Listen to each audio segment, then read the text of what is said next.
Ako každý rok, v agende mzdovej účtovníčky nastáva množstvo povinností s uzatvorením starého zdaňovacieho obdobia a tiež nastavením parametrov do roka nasledujúceho. A nie len to.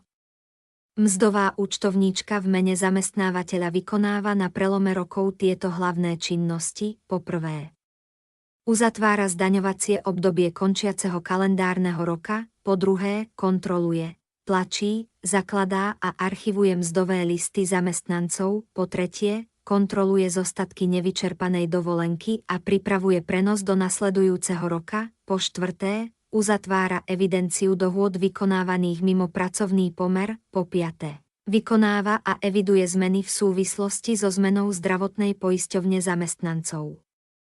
Po šieste, pripravuje a tlačí potvrdenia o zdaniteľných príjmoch zo závislej činnosti za predchádzajúci kalendárny rok, po siedme, pripravuje podklady pre vykonanie ročného zúčtovania dane, po 8, vykonáva ročné zúčtovanie prostriedkov sociálneho fondu, kontroluje tvorbu a čerpanie sociálneho fondu za príslušné zdaňovacie obdobie, po 9. Otvára nové obdobie a kontroluje správnosť nastavenia globálnych parametrov, po 10. Kontroluje nezdaniteľnú časť základu dane na daňovníka.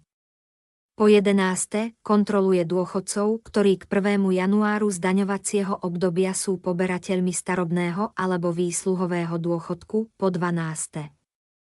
Eviduje a pripravuje podklady pre preukázanie plnenia povinného podielu zamestnávania občanov so zdravotným postihnutím, po 13.